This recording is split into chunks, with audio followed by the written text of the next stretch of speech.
Irashaimase. En fait, j'étais censée vous sortir une analyse de pub japonaise, mais finalement, quand je me suis rendu compte que ça allait prendre pas mal de temps de la sortir et de faire le montage, etc., je me suis dit que j'allais tout simplement vous faire une petite vidéo sur un sujet qui a l'air de vous plaire. Et comme c'est vrai que concernant l'affaire Rika, j'avais pas mal vu l'histoire, enfin j'avais raconté pas mal de choses, mais de manière ultra superficielle, je me suis dit qu'il y avait encore pas mal de zones, de sujets que j'avais pas abordés, et d'ailleurs vous m'avez posé des questions à ce sujet, et du coup, je me suis dit, allez. Par contre, pour être tout à fait honnête avec vous, c'est pas seulement pour vous que je fais cette vidéo, mais c'est aussi pour moi. J'ai besoin de savoir ce que vous en pensez, j'ai besoin de savoir ce que les personnes qui ont habité au Japon et qui ont rencontré des personnes, etc. en pensent. Et puis je pense aussi que ça peut être pas mal intéressant de faire péter la rondelle au tabou. Et vous savez pourquoi, bande de traite maligne. Cette vidéo sera en deux parties, tout simplement parce que j'ai envie d'essayer de voir ce que ça donne quand je fais une vidéo en deux parties. Et aussi parce que sinon elle sera beaucoup trop longue. Alors on va directement au but et je vais commencer par le commencement. Quand je suis arrivée chez Rika la première fois, elle m'a présenté à sa maman, sa famille, enfin sa maman c'est sa famille en théorie, c'est ses enfants, donc ses deux filles et son frère. Parce que là, pas de souci, elle me raconte que son frère est riche, machin bazar, je me dis oh c'est chouette pour lui, machin et tout, tranquille, wesh. Et un jour, comme vous le savez déjà si vous avez regardé mes autres vidéos, elle commence à me parler d'un homme qu'elle n'a jamais rencontré IRL, mais avec qui elle parle de manière extrêmement régulière online. Et elle envisage de se marier avec cet homme. Je me disais que c'était bizarre, mais bon, c'est sa vie, ça me regarde pas forcément, et puis, enfin, elle était gentille, donc je m'inquiétais un peu pour elle quand même. Comme je m'inquiétais pour elle, un jour je lui demande tout simplement pourquoi elle a envie de se marier au point de se marier avec un inconnu avec qui elle entretient une relation virtuelle depuis même pas un mois. Et là elle commence à me raconter qu'en fait, je vous préviens, je me souviens pas exactement de ce qu'elle m'a raconté, mais en gros, elle me disait qu'une femme de son âge au Japon avec des enfants, c'était très mal vu et ça pouvait nuire à ses relations sociales et à ses relations commerciales. Et que si elle se mariait pas maintenant, elle se marierait probablement jamais. Avec le recul et l'expérience, je pense que c'est quelque chose qui peut s'appliquer également aux hommes au Japon. Et là, je parle en théorie du Japon, mais je sais que voilà, il peut avoir le même type de situation dans d'autres pays, mais le truc c'est que je ne parle pas de ces pays-là, donc ça n'a pas d'intérêt. Enfin, je vais pas commencer à vous parler de tous les pays, sinon la vidéo n'en finira jamais. Je fais bon, ok, c'est sa vie, elle fait ce qu'elle veut, en tout cas ça me regarde pas. Elle rencontre son bonhomme IRL, ça a l'air de très bien se passer, du coup je suis contente pour elle, enfin elle a l'air contente, je suis contente. Et très vite, je vous ai déjà raconté ça en détail dans une autre vidéo, mais en gros elle s'arrange pour que sa fille dégage de l'appartement, qu'elle libère sa chambre pour que justement Rika puisse faire de la chambre de sa gamine un bureau pour son Jules. Il était photographe. Je fus très choquée, surtout quand je pense à ma maman qui, elle, a toujours fait la manœuvre inverse. Elle a toujours fait passer ses enfants avant absolument tout le reste, voire plus. C'était très la perturbation. Mais encore une fois, c'était pas mes affaires, donc qu'est-ce que je pouvais faire? Tout doucement, Monsieur Québec commence à emménager dans l'appartement, ce qui me dérange absolument pas. En fait, je m'en fous parce que jusqu'à preuve du contraire, c'est un gentil. Mais Monsieur Québec, il vient du Québec. Merci Captain Obvious. Ce qui signifie qu'il speak le French. Ça veut dire qu'il parle français pour les non-bilingues. C'est là que les choses ont commencé à devenir bizarres, enfin elles étaient déjà bizarres avant, mais bon. Comme beaucoup d'entre vous le savent déjà, Rika prenait des médicaments divers et variés en masse. Ces médicaments la faisaient dormir ou du moins comater pour une bonne partie de l'après-midi. Et en général, elle se bourrait la gueule vers minuit, 2h du matin, et j'avais pris l'habitude d'aller m'isoler dans ma chambre. Je sais pas trop ce qu'elle faisait là-haut, je l'entendais parler et tout. Mais je préférais pas être là parce que 3 fois sur 5, ça se finissait mal. Pour moi. Un jour j'ai remarqué que quelque chose avait changé dans son comportement, je sais pas, elle était peut-être un peu triste. Du coup je suis restée avec elle pendant qu'elle buvait et elle envoyait des messages à son chéri qui répondait pas. Et je sais pas trop comment c'est arrivé, enfin je m'en souviens pas, et puis de toute façon même si je m'en souvenais je serais pas plus avancée. Mais en gros elle s'est mise à paniquer, genre elle a commencé à pleurer et elle a commencé à dire que elle sentait qu'il y avait un truc bizarre avec Monsieur Québec. En fait j'ai l'impression que beaucoup de Japonais sont quand même superstitieux, c'est-à-dire qu'ils croient en la vie après la mort, les fantômes, les esprits vengeurs, etc.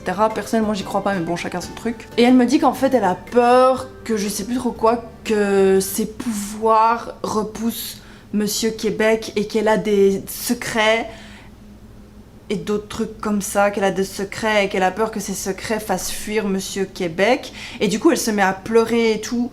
Et je sais pas, elle s'est mise à pleurer de manière trop bizarre parce qu'en un coup elle s'est levée et elle s'est dirigée vers la cuisine, mais elle était saoule et je savais ce qu'il y avait dans la cuisine. Dans la cuisine il y avait ses médicaments et je voulais pas qu'elle prenne ses médicaments parce qu'elle était saoule justement et je me dis ça va faire un mélange bizarre. Bon c'est bizarre, c'est mieux qu'elle fasse pas ça quand même. Alors du coup je l'ai suivie et j'ai fait un truc pas super bien. Avant qu'elle mette la main sur ses médicaments, j'ai été derrière elle comme ça, j'ai fait « Non mais moi j'ai pas peur et tout, vous pouvez me raconter vos secrets, y a pas de soucis et tout, moi j'ai vraiment pas peur, vous pouvez tout me raconter, machin bazar. » J'aurais juste dû aller me coucher ce jour-là. Elle commence à me raconter qu'en fait son frère, c'est pas son frère. En fait son frère, c'est son fils.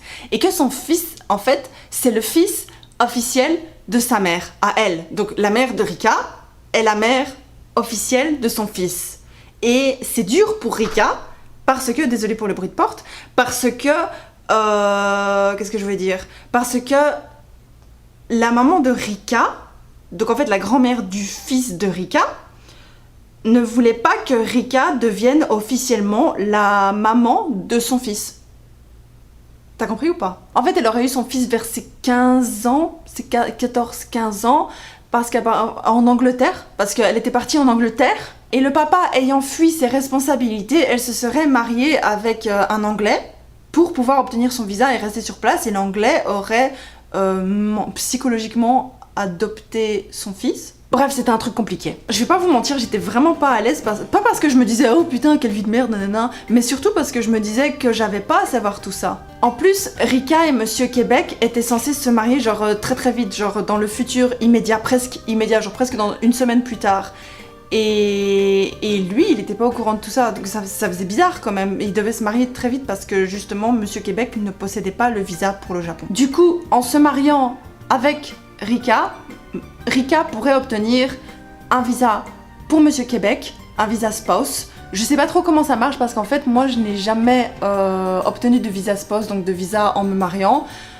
Tout simplement parce que j'avais pas envie, pour des raisons évidentes, mais surtout parce que j'avais envie d'avoir mon propre visa travail et de pas dépendre de quelqu'un par rapport à mon visa, d'être libre en fait. Du coup, comme je sais absolument pas comment ça marche, je vais vous décrire la situation de manière ultra superficielle, donc ne m'en voulez pas si je me trompe, mais en gros, ce qu'il fallait faire, si j'ai bien compris de la situation avec Rika et Monsieur Québec, en gros, ce qu'il fallait faire, c'est qu'il fallait se marier une fois officiellement, et ensuite, il fallait introduire une nouvelle demande pour que la personne puisse avoir un visa. Par exemple, moi, je me suis mariée avec Mohi, mais j'ai pas reçu de visa pour vivre au Japon de la part de Mohi. Du coup, c'est toute la partie introduction du dossier pour obtenir son visa spouse qui constitue une zone obscure. Et donc, au moment des faits, si j'ai bien compris, Monsieur Québec et Rika étaient déjà mariés, ou je sais plus, où ils étaient en train d'introduire le mariage. Ils allaient se marier genre très bientôt, et ils étaient en train de préparer les documents pour pouvoir introduire la demande de visa spouse. Ce qui me dérangeait du coup, c'était pas tellement le fait qu'ils allaient se marier, mais c'était surtout le fait que tout ça allait se concrétiser et qu'à côté, elle avait des secrets gros comme des maisons et elle pétait des câbles, comme ça, en plein milieu de la nuit. Genre,